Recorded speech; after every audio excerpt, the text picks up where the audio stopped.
Hey, so I got an email from a guy called Lawrence, and Lawrence was asking about what happens or what's the right thing to do when your eating disorder exploits things that are actually just passions or desires or something. So his example he gives is that he never liked cheese, never even liked melted cheese. It's just something that he's never liked.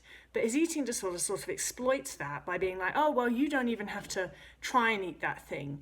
You don't even, and aren't you lucky that you don't like this high calorie food? And so, and because you don't like it, you don't even have to try and eat it or challenge yourself.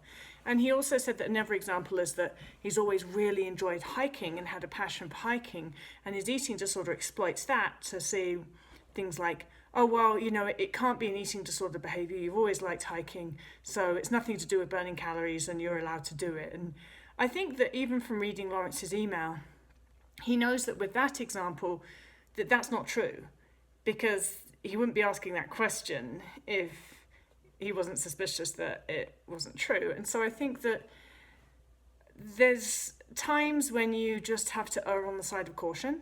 And with that hiking one, if you're in recovery, you shouldn't be doing a load of exercise. So you can just be like, I may love hiking, but I have to hold off.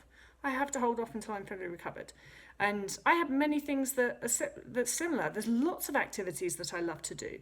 But when I was in recovery, I was like, I've just got to hold off on these for a while. That's the end of that. Think about it. If you were recovering from any other really serious illness, the fact that you love hiking is neither here nor there. You'd just be, I can't do this for a while.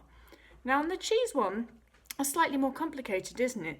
There's no right or wrong answer as long as you're doing the thing that challenges your eating disorder the most. So what I used to do with foods that I wasn't crazy wild about, but at the same time I could tolerate, I don't have any actual food intolerances or allergies to anything, so I can actually eat anything.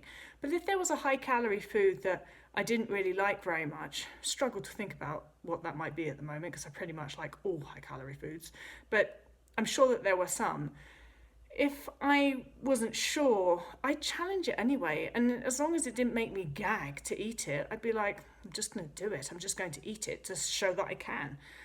Why not? I do think that also, and Lawrence wrote in the email, should, say for example, if he genuinely doesn't like cheese, and so he's bypassing cheese, should he eat something else that's kind of equal in nutritional content and sort of scary in that way, just to show his eating disorder that he's not eating the cheese in order to restrict or to avoid the calories. And I actually think, yes, like that's certainly something I know I did plenty of times, that if I really didn't like something that was on offer and it was also a high calorie thing and I was suspicious that, oh shit, I'm avoiding anything that's high calorie, then I would eat the equivalent at that time or more, or something that's even scarier and higher in calories that you actually do like the taste of.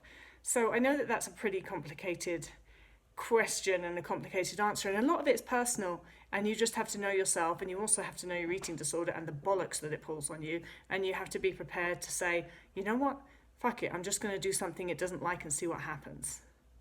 There's no right or wrong answer there as such, apart from, of course, restriction or following through of eating disorder behaviours is not the right thing to do if you want to fully recover.